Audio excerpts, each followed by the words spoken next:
આજે ગુજરાતમાં ખાનગી હોસ્પિટલના 40,000થી વધુ ડોક્ટરો હડતાલ પર જવાના છે, ત્યારે 30,000થી વધુ સર્જરી અટકી જશે। એટલું જ નહીં, ખાનગી હોસ્પિટલોએ ઓપીડી અને ઇમરજન્સી સેવા પણ બંધ રાખવાનો નિર્ણય કર્યો હોવાથી આજે ગુજરાતના દર્દીઓએ ખાનગી હોસ્પિટલના બદલે સરકારી હોસ્પિટલ પર ભરોસો રાખવો પડશે। જે દર્દીઓ હોસ્પિટલમાં દાખલ છે તેમની સારવાર પર કોઈ અસર નહીં થાય। આઈસીયુ ગ્રાઉન્ડ ફ્લોર પર રાખવા બાબતે ઇન્ડિયન મેડિકલ એસોસિએશનની ગુજરાત બ્રાન્ચ દ્વારા આજે હડતાલનું એલાન આપવામાં આવ્યું છે। અમે લોકો દિશા આઈએમએ બ્રાન્ચ जो सरकार ने जो एक नया कानून आयो है कि एने अंदर जो आईसीयू इंटेंसिव केयर यूनिट में जो सीरियस दर्दियों है ये तमारे ग्राउंड फ्लोर पर रखवाना એટલે એવો કાનૂન એ ગવર્મેન્ટે હમણાં આવ્યો છે। એ ગુજરાત હાઈકોર્ટે એક સામાન્ય રીતને એક ઓર્ડર કરીને એ લોકો અમદાવાદ મ્યુનિસિપલ કોર્પોરેશનને આપ્યો છે। એ લોકો હવે વિધિન 7 ડેઝની અંદર તમારે જેટલી બી આઈસીયુ કોઈ બી ફ્લોર ઉપર હોય તમારે ગ્રાઉન્ડ ફ્લોર ઉપર રાખવાની। એટલે એ કાનૂન ટોટલી અતાર્કિક કહેવાય, કેમ કે ઇટ ઇઝ નોટ પોસિબલ। તમે ગ્રાઉન્ડ ફ્લોર ઉપર આઈસીયુ બનાવો તો સૌથી મોટા ચાન્સ છે ઇન્ફેક્શનના, તમારા ઇન્ફેક્શનના રેટ વધી જશે। બીજું તમારે આઈસીયુના બેડ પણ ઓછા થઈ જશે, એના લીધે આઈસીયુ ડેથ રેટ પણ બહુ વધી જશે। આજે ગુજરાતમાં जो મોટી जो હોસ્પિટલો છે, સિવિલ હોસ્પિટલ है, असारवाणी है, सोला सिविल है, या किडनी हॉस्पिटल या जो भी शारदाबेन हॉस्पिटल है, आज 7वां 8वां 9वां माળ ઉપર બધી આઈસીયુ બનેલી છે। હવે એ મેટ્રો સિટીમાં એટલી મોટી जो આઈસીયુ છે એ અમને તમે ગ્રાઉન્ડ ફ્લોર ઉપર લાવવાની વિધિન 7 ડેઝ એ પોસિબલ નથી। તો અમે આજે Deesa Indian medical association Gujarat બ્રાન્ચના ટોટલ મોર દેન 30,000 ડૉક્ટર્સ, 4,000 હોસ્પિટલો અને ડીસાના 165 ડૉક્ટરોની હોસ્પિટલો એ બધા અમે આજે એક સિંગલ डे पेपर स्ट्राइक રાખેલી છે। એના અંદર અમારી जो ओपीडी है या जो इमरजेंसी है या जो हमारे जो प्लांट ऑपरेशन है ये हमें टोटली आज पोस्टपोन करेला है। અને जो भी इमरजेंसी है ये हमें आज सिविल हॉस्पिटल में ये लोगों ने मोकली दिया छो। અંજાર આઈએમએની જે બ્રાન્ચ જે છે ભેગા થાય છે હડતાલ, એક દિવસની હડતાલ છે। જે તાજેતરમાં 30/6/2022ના જે ગુજરાત માન્ય હાઈકોર્ટ જે પીઆઈએલ દાખલ કરી લેતી એના ઓરલ આદેશ પ્રમાણે કે જે આઈસીયુ ગ્રાઉન્ડ ફ્લોર પર હોવા જોઈએ અને જે કાચના જે ફસાદ છે દૂર કરવા જોઈએ। આ એનો જે અમલ છે 7 દિવસની અંદર કરવાનો અને મંથલી એના જે વીકલી કે મંથલી જે રિપોર્ટ આપવાનો છે એના વિરોધમાં આજે ગુજરાત સ્ટેટ બ્રાન્ચ જે આ એની પેટા બ્રાન્ચ છે અંજાર મેડિકલ એસોસિએશન એના વિરોધમાં એક દિવસની હડતાલ જે પાડી રહ્યા છે। એમાં ઇમરજન્સી અને ઓપીડી સેવાઓ બંધ રાખી છે। જે આ જે હુકમ લાવ્યો છે જે એક તરફી નિર્ણય છે, જે એસોસિએશનની ચર્ચા વિચારણા કર્યા વગર આપેલો છે। તો અમારે ખાલી એક જ સરકારને કહેવાનું છે કે આ જે ડિસિઝન છે બે પક્ષીય વાટાઘાટા કરીને લેવો જોઈએ, જેથી કરીને કે આગળ જતાં જે જાહેર દર્દીઓને તકલીફ ન પડે। ગુજરાત હાઈકોર્ટે મૌખિક રૂલ્સ પસાર કર્યો કે ગુજરાત સ્ટેટમાં આઈસીયુ ગ્રાઉન્ડ ફ્લોર પર હોવા જોઈએ। ત્યાં પ્રેક્ટિકલી ફિઝિબલ નથી। અત્યારે એટ પ્રેઝન્ટ આખા ગુજરાતમાં 80 to 90% ICU first floor, second floor અથવા ગ્રાઉન્ડ ફ્લોર પર નથી, ફર્સ્ટ, સેકન્ડ, થર્ડ ફ્લોર પર હશે। ઇવન ગવર્મેન્ટ હોસ્પિટલમાં, મોટાભાગની ગવર્મેન્ટ હોસ્પિટલમાં NICU, PICU, medical ICU, surgical ICU either first, second, third, fourth, fifth floor ઉપર છે। ઇન્ડિયાની જે બેસ્ટ આઈસીયુ કહેવાય નારાયણ રૂગણાલયનું, ઇટ્સ ઓન થર્ડ ફ્લોર। હવે આ first, second, third, fourth floor પર આઈસીયુ એને ગ્રાઉન્ડ ફ્લોર પર લઈ આવવું આ practically within 7 days it is impossible. હાઈકોર્ટે મૌખિક ખાલી આ ચુકાદો આપ્યો છે। ઇવન એવું પણ આપ્યું કે હોસ્પિટલના એલિવેશન જે કાચના હોય તે પણ ના હોવા જોઈએ, તે પણ તાત્કાલિક અમલથી દૂર કરવા। હવે આવું 7 દિવસમાં પ્રેક્ટિકલી શક્ય નથી અને ગ્રાઉન્ડ ફ્લોર પર આઈસીયુ લઈ આવવાથી ઇન્ફેક્શન રેટ વધશે। ઇવન આ ઘણો બધો ટાઈમ લાગશે ગ્રાઉન્ડ ફ્લોર પર આઈસીયુ લઈ જાઉં, 7 દિવસમાં આવું પ્રેક્ટિકલી પોસિબલ નથી। એટલે આ નિયમનો ગુજરાત સ્ટેટ આઈએમએ અને તમામ હોસ્પિટલ, તમામ બ્રાન્ચીસ આનો વિરોધ કરી રહી છે અને વિરોધના અનુસંધાનમાં અમે આજે એક પાડી છે। ગુજરાત ગવર્મેન્ટ, હાઈકોર્ટ આ અંગે પોઝિટિવલી વિચાર કરે કે ગ્રાઉન્ડ ફ્લોર પર આઈસીયુ હોય કે ફર્સ્ટ ફ્લોર ઉપર કે સેકન્ડ ફ્લોર પર એનાથી કોઈ પ્રેક્ટિકલી કંઈ ફરક પડતો નથી। રાધર આઈસીયુ ગ્રાઉન્ડ ફ્લોર ઉપર હશે તો ઇન્ફેક્શન રેટ વધશે, બીજા ઘણી બધી અગવડો થશે, ઘણા બધા આઈસીયુ આમાં બંધ પણ થઈ જશે। તો લોકોને જે હાલાકી થશે તે ખૂબ જ મુશ્કેલીવાળી હશે અને આનો પોઝિટિવલી તાત્કાલિક ધોરણે ગુજરાત ગવર્મેન્ટ અને હાઈકોર્ટે વિચાર કરવો જોઈએ એવી અમારી નમ્ર અપીલ છે.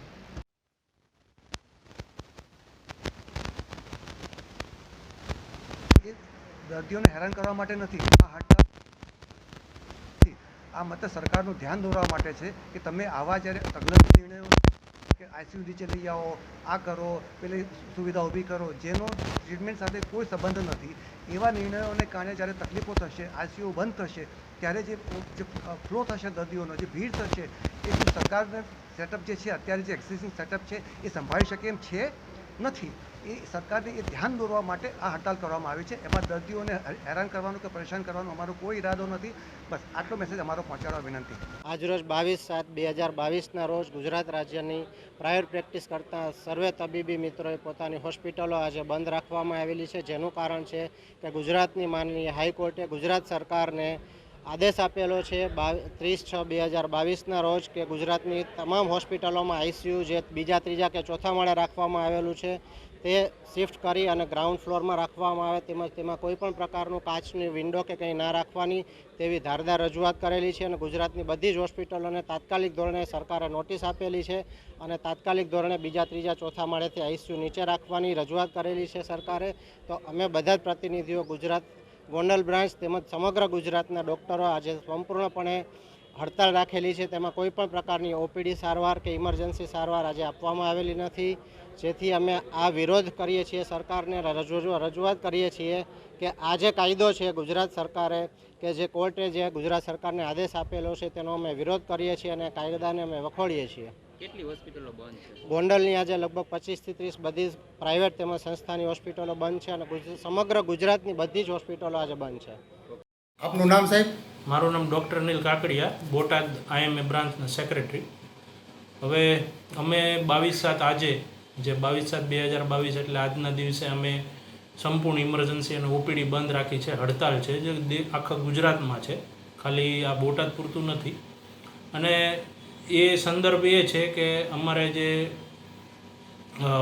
આઈસીયુ બધાને જે હોય છે, જે ચોથા માળે હોય છે, 5મા માળે ટોપ ફ્લોર, અમદાવાદ મેટ્રો સિટીમાં જે 8મા માળે હોય એમ, તો એ આઈસીયુ છે એ ગ્રાઉન્ડ ફ્લોર પર લેવાનું અમને જે ગુજરાતમાં જે કેટલા ડૉક્ટરો છે એમને નોટિસ આપી છે હોસ્પિટલમાં. અને બીજું કે ફાયર એનઓસી છે કે બીયુ પરમિશન છે કે બીયુ પરમિશન તો કોઈ બી હોટલમાં કે આ ખાલી હોસ્પિટલ નથી, બીજી બધી બિલ્ડિંગમાં બીયુ પરમિશન નથી હોતી. તો ડૉક્ટરોને જે અવારનવાર જે નોટિસો આપે છે કે કારણ વગરની, તો અમને કામ કરવું કે નોટિસોનો જવાબ આપવા, એના સંદર્ભમાં અત્યારે અમે જે આજે 1 દિવસની હડતાલ રાખી છે જે ઓપીડી અને ઇમરજન્સી છે. અને આવનારા સમયમાં જેમ અમારા ગુજરાત સ્ટેટ બ્રાન્ચ છે, IMA ગુજરાત સ્ટેટ બ્રાન્ચ, એ અમને કહેશે એ પ્રમાણે અમારે આગળ વધવાનું રહેશે. પણ અત્યારે તો 24 કલાક સંપૂર્ણ બંધ રાખ્યું છે. ગુજરાત હાઈકોર્ટના મૌખિક આદેશ કે જે ગ્રાઉન્ડ ફ્લોર ઉપર જ આઈસીયુ સેટઅપ હોવા જોઈએ, એના વિરોધમાં જે ગુજરાત સરકારે એમની ઓથોરિટી જેવી કે મ્યુનિસિપાલિટી, નગરપાલિકાએ નોટિસ જારી કરી જ્યાં બી આઈસીયુ હોય ત્યાં એ ડૉક્ટરોને કે ભાઈ 7 દિવસમાં આઈસીયુ ગ્રાઉન્ડ ફ્લોર ઉપર જ હોવું જોઈએ.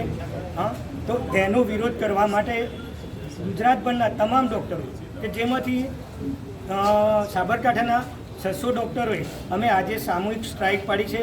અમારી માગણી એવી છે કે 7 દિવસમાં ગ્રાઉન્ડ ફ્લોર ઉપર આઈસીયુ સેટઅપ શક્ય જ નથી. અને ઇવન ગુજરાત સરકારની જે હોસ્પિટલ હોય, સિવિલ હોસ્પિટલ, ત્યાં બી ગ્રાઉન્ડ ફ્લોર ઉપર આઈસીયુ સેટઅપ શક્ય જ નથી અને ત્યાં પણ નથી. તો અમારી માગણી એવી છે કે તજજ્ઞોની ટીમ બનાવી જેમાં ગવર્મેન્ટના ડૉક્ટર બી હોય, પ્રાઇવેટ ડૉક્ટર બી હોય અને બીજા તજજ્ઞો હોય, એ સમિતિ બનાવે અને જે સૂચન કરે એ પ્રમાણે આઈસીયુ સેટઅપ માટેનું સૂચન આવે. અમારી એવી માગણી છે અને એના માટે જ અમે આજે સવારથી કાલ સવાર સુધી ટોકન સ્ટ્રાઇક રાખીશ. સ્ટ્રાઇકની અંદર ઓપીડી અને ઇમરજન્સી બંને બંધ કે કોઈ ઇમરજન્સી એવો કેસ હશે તો લેવામાં આવશે? તમામ સેવાઓ બંધ રહેશે સવારે 8 થી કાલ સવારે 8 સુધી. જે હોસ્પિટલોની અંદર દર્દીઓ દાખલ છે એ દર્દીઓ માટે કોઈ યોગ્ય વ્યવસ્થા? એ દર્દીઓને અમે તમામ ડૉક્ટરે રાઉન્ડ બી લીધો છે અને એને કંઈ થાય તો તમામ ડૉક્ટર એની સારવાર આપવા બંધાયેલા ટૂંકમાં નવા કેસ લેવામાં નહીં આવે? નવા કેસ લેવામાં નહીં આવે. એ તમામ કેસ ઇમરજન્સી હોય એ તમામ કેસ આઈધર ચેરિટેબલ ટ્રસ્ટ યા ગવર્મેન્ટ હોસ્પિટલમાં ડાયવર્ટ કરવામાં આવશે. ઓકે, આપનું નામ અને designation? Doctor Ashwin Patel, president IMA હિંમત. Doctor Pradnyesh Joshi, x national vice president, x Gujarat state president, Indian medical association. આજે શું પ્રોગ્રામ રાખવામાં આવ્યો હતો અને શાના માટે? આજે અમે કામ બંધ રાખ્યું છે કારણ કે હડતાળ શબ્દ બહુ ડૉક્ટરોને માટે વ્યાજબી નથી એવું હું માનું છું, પણ આજે અમે અમારી વ્યથા અને અમારો આક્રોશ વ્યક્ત કરવા માંગીએ છીએ અને સરકાર સુધી અમારી વાત પહોંચાડવા માંગીએ છીએ. કઈ વાત છે જે સરકાર સુધી આપણે પહોંચાડવા? ઘણા બધા ઇસ્યુઝ છે. એમાંનો એક મેજર ઇસ્યુ એવો છે કે સરકારે હમણાં એવો નિયમ બહાર પાડ્યો છે અને હાઈકોર્ટે એવું વર્ડિક્ટ આપ્યું છે કે ICU ગ્રાઉન્ડ ફ્લોર પર હોવું જોઈએ. હવે આ એક ટેકનિકલ મુદ્દો છે. હાઈકોર્ટ કે સરકાર અમારું એવું માનવું છે કે તજજ્ઞોની સલાહ વગર સરકાર કે હાઈકોર્ટ આવો નિર્ણય નહીં લઈ શકે, કારણ કે એના બધા લોંગ ટર્મ રિપરકશન્સ બહુ ખરાબ પડે છે. ગ્રાઉન્ડ ફ્લોર પર જો ICU રાખવામાં આવે તો એમાં ઇન્ફેક્શનના ચાન્સીસ વધી જાય છે, કોસ્ટ વધી જાય છે, નોઇઝ પોલ્યુશન લાગે છે અને બીજા બધા ઘણા બધા ઇસ્યુઝ થાય. અને કોઈ પણ તમે ગૂગલ સર્ચ મારીને જોશો કે ICCUનું આઈડિયલ લોકેશન કયું છે તો કોઈ બી જગ્યાએ ગ્રાઉન્ડ ફ્લોર નથી. આ ગ્રાઉન્ડ ફ્લોર હંમેશા એવોઇડ કરો એવું લખવામાં આવ્યું છે. ફર્સ્ટ ફ્લોર પર, સેકન્ડ ફ્લોર પર અથવા એની ઉપર ICU હોવું જોઈએ એવું લખવામાં આવ્યું છે. છતાં સરકારે એ ગ્રાઉન્ડ પર જે શિક્ષાત્મક પગલાં લઈને ઘણી બધી હોસ્પિટલો સીલ કરી છે. અમારો વિરોધ એની સામે છે કે આમાં દર્દીઓનો શું વાંક, સામાન્ય જનતાનો શું વાંક? જો આ બધા નિયમો આવશે તો નુકસાન ડૉક્ટરને તો થવાનું છે, પણ જાહેર જનતાને બહુ નુકસાન થવાનું છે. ટ્રીટમેન્ટની કોસ્ટ એટલી બધી વધી જશે, લોકો પર ટ્રીટમેન્ટનું બર્ડન આવશે અને આ બધી વસ્તુ અલ્ટિમેટલી જનતાએ હેરાન થવું પડશે. તો અમારી સરકારની આગળ માંગણી એવી છે કે તમે એક તજજ્ઞોની કમિટી બનાવો અને અમારો પણ અભિપ્રાય લો, ડૉક્ટર્સનો પણ અભિપ્રાય લો અને પછી આપણે બધા એક સર્વસંમતિથી એક નિષ્કર્ષ પર પહોંચીએ અને એક એમિકેબલ સોલ્યુશન લાવીએ. તમે એક પક્ષી નિર્ણય નહીં લો. જી મેમ, આપનું નામ? નમસ્કાર મિત્રો, હું છું doctor Parul Vadgama, Indian medical association ગુજરાતની પાસ્ટ વાઇસ પ્રેસિડેન્ટ છું તથા અત્યારે સેન્ટ્રલ વર્કિંગ કમિટી મેમ્બર છું. આજે સમગ્ર ગુજરાતમાં 30,000 ડૉક્ટર્સ એ ના છૂટકે સ્ટ્રાઇક એટલે પાડી છે કારણ કે જે હાઈકોર્ટનો આદેશ છે અઠવાડિયા પહેલાં જે આવ્યો છે કે ICUની બાબતમાં ICU ગ્રાઉન્ડ ફ્લોર પર રાખવું તથા જે હોસ્પિટલ્સમાં કાચના ફેસેટ્સ હોય તમામ બીજી બધી વસ્તુઓની રિક્વાયરમેન્ટ છે, તો ICUમાં ફાયર સેફટી કરવાનો અમને બિલકુલ વિરોધ નથી. વિરોધ શેનો છે કે ગ્રાઉન્ડ ફ્લોર પર કમ્પલસરી ICUની જે વાત છે એ શક્ય પ્રેક્ટિકલી નથી. આજે ગુજરાતમાં 70થી 80% ICU બીજા કે ત્રીજા કે ચોથા કે પાંચમા માળે છે, તો સુરતમાં બી 95% ICU બીજા કે ત્રીજા માળે છે. ગ્રાઉન્ડ ફ્લોર પર સુરતમાં પણ ICUs નથી. તો ICU સુરતમાં ધારો કે નીચે રાખીએ તો આપણે ફ્લડ જેવી સિચ્યુએશન્સમાં બધા ICU ડૂબી જશે તો સેવા કેવી રીતે કરશું? ઘણા બધા ઇશ્યુઝ જેમ કે ઇન્ફેક્શન રેટ્સ બી ગ્રાઉન્ડ ફ્લોર પર વધારે હોય છે. એવી રીતે સાપની અવરજવર કે બીજા રોડેન્ટ્સની, ઉંદરડાની એ બધી વસ્તુઓ ICU જો ગ્રાઉન્ડ ફ્લોર પર હોય તો વધી જતી હોય છે. એના ઉપરાંત દેશની કે ઇન્ટરનેશનલ, નેશનલ કે ઇન્ટરનેશનલ કોઈ બી ક્રિટિકલ કેરની ગાઈડલાઇન્સ એમ નથી કહેતી કે ICUને તમે ગ્રાઉન્ડ ફ્લોર પર રાખો. ઉલટાનું એ લોકો એમ કહે છે કે ગ્રાઉન્ડ ફ્લોર પર ના હોય તો વધારે સારું. તો હું એવું માનું છું, જે અમારી સરકારશ્રીને વિનંતી છે કે સરકારશ્રી જ હાઈકોર્ટને કંઈક અપીલ પાછી કરે કે ભાઈ એક વસ્તુ આ નિર્ણયને થોડો પાછો ખેંચે, કાં પછી આ નિર્ણયને કેવી રીતે ફ્યુચરમાં આપણે ઇઝીલી ઇમ્પ્લિમેન્ટ કરી શકીએ એની ચર્ચા કરે. અને અમારા જે સ્પેશિયલિસ્ટ ડૉક્ટર છે, ICUના સ્પેશિયલિસ્ટ ડૉક્ટરને આપણે ઇન્ટેન્સિવિસ્ટ કરીએ છીએ, તો ઇન્ટેન્સિવિસ્ટ ડૉક્ટરની સમગ્ર ગુજરાતની એક કમિટી બનાવે અને એ કમિટી દ્વારા જે સજેશન્સ આપવામાં આવે એ સજેશન્સને ધ્યાનમાં રાખીને જે આ ગ્રાઉન્ડ ફ્લોર પર કમ્પલસરી ICU કરવાનો નિર્ણય છે એને આગળ લઈ જવામાં આવે. સ્પેશિયલી ગ્રાઉન્ડ ફ્લોર પર ICU જ્યારે થાય છે ત્યારે ડૉક્ટર્સનું બી ઇન્વેસ્ટમેન્ટ વધતું હોય છે. આપણે ધ્યાનમાં રાખીએ કે બધા ડૉક્ટર્સ પાસે બહુ પૈસા નથી હોતા, તો ગ્રાઉન્ડ ફ્લોર પર જ્યારે જગ્યા મોંઘી હોય છે ત્યારે એની કોસ્ટ ઓફ ઇન્વેસ્ટમેન્ટ વધી જાય છે. તો ડૉક્ટર્સ બી પોતાનું રિટર્ન ઓફ ઇન્વેસ્ટમેન્ટ લેવા માટે કોસ્ટલી સેવાઓ આપતા હોય છે અને એ અલ્ટિમેટલી પેશન્ટને જ મોંઘું પડશે. એટલે તમે ડૉક્ટર્સને ગ્રાઉન્ડ ફ્લોર પર ICU બનાવવાનું કહેશો તો 50% હોસ્પિટલ્સના રેટ ઓફ ટ્રીટમેન્ટ વધી જશે અને અલ્ટિમેટલી ગરીબ પેશન્ટ કે મિડલ ક્લાસ લોકો જે પ્રાઇવેટમાં જવાનું પસંદ કરતા હોય છે એ લોકોને બી ટ્રીટમેન્ટ મોંઘી લાગશે. તો આ બધા વિષય છે અને હું આશા રાખું છું કે સરકારશ્રી આમાં ઇન્ટરવીન કરશે. ધન્યવાદ. જી મેમ, આપનું નામ? નમસ્કાર મિત્રો, હું છું doctor Parul Vadgama, Indian medical association ગુજરાતની પાસ્ટ વાઇસ પ્રેસિડેન્ટ છું તથા અત્યારે સેન્ટ્રલ વર્કિંગ કમિટી મેમ્બર છું. આજે સમગ્ર ગુજરાતમાં 30,000 ડૉક્ટર્સ એ ના છૂટકે સ્ટ્રાઇક એટલે પાડી છે કારણ કે જે હાઈકોર્ટનો આદેશ છે અઠવાડિયા પહેલાં જે આવ્યો છે કે આઈસીયુની બાબતમાં આઈસીયુ ગ્રાઉન્ડ ફ્લોર પર રાખવું તથા જે હોસ્પિટલ્સમાં કાચના ફેસેટ્સ હોય તમામ બીજી બધી વસ્તુઓની રિક્વાયરમેન્ટ છે. તો આઈસીયુમાં ફાયર સેફટી કરવાનો અમને બિલકુલ વિરોધ નથી. વિરોધ શેનો છે કે ગ્રાઉન્ડ ફ્લોર પર કમ્પલસરી આઈસીયુની જે વાત છે એ શક્ય પ્રેક્ટિકલી નથી. આજે ગુજરાતમાં 70થી 80% આઈસીયુ બીજા કે ત્રીજા કે ચોથા કે પાંચમા માળે છે. તો સુરતમાં બી 95% આઈસીયુ બીજા કે ત્રીજા માળે છે. ગ્રાઉન્ડ ફ્લોર પર સુરતમાં પણ આઈસીયુઝ નથી. તો આઈસીયુ સુરતમાં ધારો કે નીચે રાખીએ તો આપણે ફ્લડ જેવી સિચ્યુએશન્સમાં બધા આઈસીયુ ડૂબી જશે તો સેવા કેવી રીતે કરશું? ઘણા બધા ઇશ્યુઝ જેમ કે ઇન્ફેક્શન રેટ્સ બી ગ્રાઉન્ડ ફ્લોર પર વધારે હોય છે.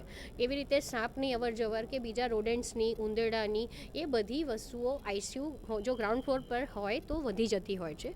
એના ઉપરાંત દેશની કે ઇન્ટરનેશનલ, નેશનલ કે ઇન્ટરનેશનલ કોઈ બી ક્રિટિકલ કેરની ગાઈડલાઇન્સ એમ નથી કહેતી કે આઈસીયુને તમે ગ્રાઉન્ડ ફ્લોર પર રાખો. ઉલટાનું એ લોકો એમ કહે છે કે ગ્રાઉન્ડ ફ્લોર પર ના હોય તો વધારે સારું. તો હું એવું માનું છું, જે અમારી સરકારશ્રીને વિનંતી છે કે સરકારશ્રી જ હાઈકોર્ટને કંઈક અપીલ પાછી કરે કે ભાઈ એક વસ્તુ આ નિર્ણયને થોડો પાછો ખેંચે કાં પછી આ નિર્ણયને કેવી રીતે ફ્યુચરમાં આપણે ઇઝીલી ઇમ્પ્લિમેન્ટ કરી શકીએ એની ચર્ચા કરે. અને અમારા જે સ્પેશિયલિસ્ટ ડૉક્ટર છે, આઈસીયુના સ્પેશિયલિસ્ટ ડૉક્ટરને આપણે ઇન્ટેન્સિવિસ્ટ કરીએ છીએ. તો ઇન્ટેન્સિવિસ્ટ ડૉક્ટરની સમગ્ર ગુજરાતની એક કમિટી બનાવે અને એ કમિટી દ્વારા જે સજેશન્સ આપવામાં આવે એ સજેશન્સને ધ્યાનમાં રાખીને જે આ ગ્રાઉન્ડ ફ્લોર પર કમ્પલસરી આઈસીયુ કરવાનો નિર્ણય છે એને આગળ લઈ જવામાં આવે. સ્પેશિયલી ગ્રાઉન્ડ ફ્લોર પર આઈસીયુ જ્યારે થાય છે ત્યારે ડૉક્ટર્સનું બી ઇન્વેસ્ટમેન્ટ વધતું હોય છે. આપણે ધ્યાનમાં રાખીએ કે બધા ડૉક્ટર્સ પાસે બહુ પૈસા નથી હોતા. તો ગ્રાઉન્ડ ફ્લોર પર જ્યારે જગ્યા મોંઘી હોય છે ત્યારે એની કોસ્ટ ઓફ ઇન્વેસ્ટમેન્ટ વધી જાય છે. તો ડૉક્ટર્સ બી પોતાનું રિટર્ન ઓફ ઇન્વેસ્ટમેન્ટ લેવા માટે કોસ્ટલી સેવાઓ આપતા હોય છે અને એ અલ્ટિમેટલી પેશન્ટને જ મોંઘું પડશે. એટલે તમે ડૉક્ટર્સને ગ્રાઉન્ડ ફ્લોર પર આઈસીયુ બનાવવાનું કહેશો તો 50% હોસ્પિટલ્સના રેટ ઓફ ટ્રીટમેન્ટ વધી જશે અને અલ્ટિમેટલી ગરીબ પેશન્ટ કે મિડલ ક્લાસ લોકો જે પ્રાઇવેટમાં જવાનું પસંદ કરતા હોય છે એ લોકોને બી ટ્રીટમેન્ટ મોંઘી લાગશે. તો આ બધા વિષય છે અને હું આશા રાખું છું કે સરકારશ્રી આમાં ઇન્ટરવીન કરશે. આજરોજ તારીખ 22 જુલાઈ 2022ના રોજ ચોટીલાના તમામ ડૉક્ટરો, જેમાં ઇન્ડિયન મેડિકલ એસોસિએશનના સભ્યો, ચોટીલા જનરલ પ્રેક્ટિશનર એસોસિએશન અને અન્ય ડૉક્ટરો પોતાના હોસ્પિટલ અને ક્લિનિક સદંતર બંધ રાખેલ છે. જે રાજ્ય સરકારનો એક કાયદો ની જાણકારી જે આપી છે એણે એસોસિએશનને અને હોસ્પિટલોને જે નોટિસ આપી છે કે ભાઈ આઈસીયુ છે એ જમીનના ગ્રાઉન્ડ ફ્લોર ઉપર જ હોવી જોઈએ હોસ્પિટલમાં. તો અમારા જાણ પ્રમાણે સમગ્ર ગુજરાત રાજ્યમાં આઈસીયુ મોટા ભાગના ફર્સ્ટ ફ્લોર અથવા તો એથી ઉપર જ હોય છે. કોઈ પણ હોસ્પિટલમાં ગ્રાઉન્ડ ફ્લોર જગ્યા ઉપર આઈસીયુ હોતા નથી, કેમ કે મોટા સિટીમાં જગ્યાઓના એટલા બધા ભાવ હોય છે કે જેથી ડૉક્ટરોને કે એના ફેમિલીને પોસાય એમ ન હોય. આ કાયદાનો સદંતર વિરોધ કરવા માટે અમે Indian medical association Gujarat branch તરફથી મળેલ આદેશ પ્રમાણે ટોટલી દવાખાના અને ક્લિનિકો બંધ રાખેલ છે. અને આ ઉપરાંત ભારત સરકારના પણ કાયદા જે ડૉક્ટરો અને માનવજાતને તદંતર વિરોધ હોય તેવા વિરોધાભાસી કાયદા લાવવા જે સરકાર જઈ રહી છે અથવા પ્રયત્ન કરી રહી છે એની સામે અમારો સખત વિરોધ છે. અને આ વિરોધ નોંધાવવા માટે અમે આજરોજ દવાખાના અને હોસ્પિટલો બંધ રાખી. મારું નામ ડૉક્ટર અલ્પેશ એમ ગોહિલ, અત્યારે Surendranagar Indian medical association Wadhwan Surendranagar branch પ્રમુખ તરીકે. આજે જે આખા ગુજરાતની અંદર પ્રાઇવેટ પ્રેક્ટિશનર ઇન્ડિયન મેડિકલ એસોસિએશનના જે કંઈ બી મેમ્બર્સ છે એમણે 24 કલાકની હડતાળ પાડેલી છે. એના જે મેઇન મુખ્ય મુદ્દાઓ એવા છે કે તાજેતરમાં એક પીઆઈએલ જે ગુજરાત હાઈકોર્ટમાં થયેલી એમાં જે ગુજરાત હાઈકોર્ટનો એવો આદેશ છે કે ભાઈ જે આઈસીયુ છે એ છે બધા ગ્રાઉન્ડ ફ્લોર પર ફરજિયાત લેવા અને એનો પાલન 7 દિવસની અંદર કરવું. એના અનુસંધાનમાં ઘણા પ્રાઇવેટ હોસ્પિટલની નોટિસની અમદાવાદમાં મળેલી છે. એ એક રીતે અમારા મેડિકલ રીતે જોઈએ તો એ પ્રેક્ટિકલી રીતે પોસિબલ નથી. એમાં ગ્રાઉન્ડ ફ્લોર પર આઈસીયુ રાખવાથી દર્દીઓનો ચેપ વધવાની શક્યતા વધારે છે, મૃત્યુદર વધવાની શક્યતા વધારે છે. અને બીજા પણ અમારા જે અમુક મુદ્દાઓ છે કે જે ફાયર એનઓસીને લગતા, બ્લુ પરમિશનને લગતા પણ ઘણા બધા પ્રશ્નો છે. અને તાજેતરમાં બાયોમેડિકલ વેસ્ટની અંદર પણ ગવર્મેન્ટ જીએસટી લઈને આવી છે, તેનો પણ અમે એક એસોસિએશન તરીકે વિરોધ કરીએ છીએ. તો અમારા ડૉક્ટર એસોસિએશન તરફથી આજે 24 કલાકની પ્રતિક હડતાલ પાડેલી છે. એમાં ઓપીડી પ્લસ ઇમરજન્સી અમે ગવર્મેન્ટ હોસ્પિટલને ડાયવર્ટ કરીએ છીએ કે જેથી દર્દીઓને તકલીફ ન પડે. અને અમારી જે રજૂઆત છે, અમારી જે નમ્ર વિનંતી છે ગવર્મેન્ટને અને પ્રજા સુધી પહોંચાડવા માટે અમે કટિબદ્ધ છીએ કે જે કંઈ પ્રેક્ટિકલી જે પોસિબલ છે એ અમે કરવા માટે તૈયાર છીએ. અને જે કંઈ બી આ બધા પ્રોબ્લેમ્સ છે એનું સોલ્યુશન આવે એના માટે ગવર્મેન્ટ પ્રયત્ન કરે અને અમે પણ એમાં સાથ સહકાર આપીએ એવી અમે પ્રાર્થના કરીએ.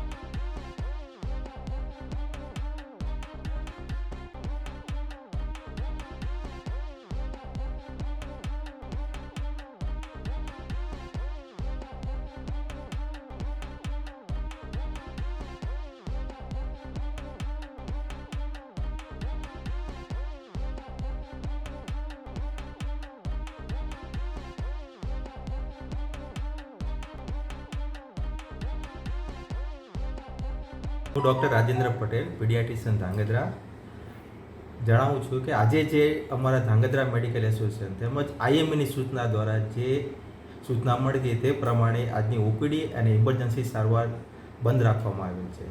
પણ આનું મેઇન કારણ એ છે કે અત્યારે અમને જે નામદાર હાઈકોર્ટ દ્વારા જે સૂચનાઓ આવી છે કે જે આઈસીયુ કે એનઆઈસીયુ કે જે વસ્તુ જે ગ્રાઉન્ડ ફ્લોર હોવા જોઈએ અને ફાયર સેફ્ટીની અમે બધા નોર્મ્સ પૂરા કર્યા હોવા છતાં બીજા વધારાના ફાયર સેફ્ટીના જે નોર્મ્સ આપવામાં આવે છે જે શક્ય નથી. આઈસીયુમાં વોટર સોર્સ હોવો જ ન જોઈએ. એ સ્પ્રિંકલર સિસ્ટમને જે વોટર સોર્સ આપે છે તે ઇન્ફેક્શનને વધારે છે. તો કોઈ પણ આવું ડિસિઝન લેતા પહેલાં કોઈ મેડિકલ કમિટી બનાવી એની સૂચના લઈ અને ડૉક્ટરોને હોસ્પિટલમાં ચલાવવામાં કેમ સરળતા પડે તેમજ દર્દીઓને પણ કેમ હાલાકી ન પડે તેવું માગણી અનુસાર સૂચન કરવું અને ડૉક્ટર અને પેશન્ટ બંનેને સરળતા રહે તેવા સૂચનો કરવા, તે માટે યોગ્ય કરવા માટે સરકારને સૂચન આપીએ છીએ. આ હડતાલ કોઈ ડૉક્ટરને પણ અનુકૂળ નથી અને ડૉક્ટર પણ એવું નથી ઈચ્છતા કે પેશન્ટને હાલાકી થાય. તો આ બંને સરળતાથી જે ઉકેલ આવે તેવું કરવા માટે સરકારને અમારી વિનંતી છે. હું doctor Ashwin R Rathod, gynaecologist, Dhrangadhra. અત્યારે હાલ હું ધ્રાંગધ્રા મેડિકલ એસોસિએશનનો પ્રેસિડેન્ટ છું અને આજરોજ તારીખ 22/7/2022ના રોજ જે આઈએમએ તરફથી એક સૂચના મળેલી એમને કે ભાઈ આજે 22 તારીખે ઇમરજન્સી તેમજ ઓપીડી સર્વિસીસ તમામ પ્રાઇવેટ પ્રેક્ટિશનરોએ બંધ રાખવી. એના અનુસંધાને ધ્રાંગધ્રામાં પણ અમે મેડિકલ એસોસિએશનના તમામ સભ્યોએ સજ્જડ રીતે ઇમરજન્સી તેમજ ઓપીડી બંધ રાખી છે. હવે આ જે મુદ્દો છે હાઈકોર્ટ, નામદાર હાઈકોર્ટે જે ઓરલ સ્ટેટમેન્ટ આપ્યું હતું કે આઈસીયુને ગ્રાઉન્ડ ફ્લોર પર લાવવા તેમજ ફાયર સેફ્ટીના જે પ્રોવિઝન્સ છે એની અંદર વધારાના સ્પ્રિંકલર નંખાવવા, આઈસીયુની અંદર ગ્લાસ પાર્ટીશન દૂર કરવા, ઇન્ક્યુબેટર, વેન્ટિલેટર અને તેમજ ઇક્વિપમેન્ટ્સ જે પણ છે એનું પીરિયોડિક દર મહિને એનું મેન્ટેનન્સ થાય એના રિપોર્ટ પણ સાથે જોડવા, એ પ્રમાણેનું એક ફાયર ડિપાર્ટમેન્ટ તરફથી અમને નોટિફિકેશન મોકલેલું છે અને જેનું 7 દિવસની અંદર તમારે આ બધું જ પૂર્તતા કરી અને તમારે જાણ કરવાની હતી એવું અમને જણાવેલું હતું અને તેની નોટિસ પણ આપવામાં આવી હતી. તો આ જે પ્રકારનો ઉપરોક્ત નિર્ણય છે અને અમે તકલખી નિર્ણય માનીએ છીએ. કોઈ ડૉક્ટર્સની કમિટીની પણ આમાં સલાહ લેવામાં આવી નથી. ડૉક્ટર અને હોસ્પિટલની કામગીરી કઈ રીતે સરળ બનાવવી એવા પ્રયત્નો કરવાને બદલે તેના બદલે ડૉક્ટર્સ અને હોસ્પિટલોની કામગીરી કઈ રીતે મુશ્કેલ બને એના સતત પ્રયાસો થઈ રહ્યા હોય એવું અમને લાગે છે. અને જેના વિરુદ્ધમાં અમે આ આકરા પગલાં હજુ પણ જો આનો કંઈ નિર્ણય નહીં આવે, આનો ઉકેલ નહીં આવે, અમને સંતોષ થાય એવો, તો હજુ પણ આકરા પગલાંનો નિર્ણય કરવામાં આવશે. આપ સરકારને શું વિનંતી કરવા માંગો છો? સરકારને અમે એક જ વિનંતી કરવા માગીએ છીએ કે જે નિર્ણય કોઈ પણ નિર્ણય લેવામાં આવે એમાં ડૉક્ટરોની કમિટી બનાવી અને એમનો પણ એક મત લેવામાં આવે અને અમને અમારું કામગીરી અને એને સરળ બને એવા પ્રયત્નોને પગલાં લે એવી અમારી વિનંતી છે.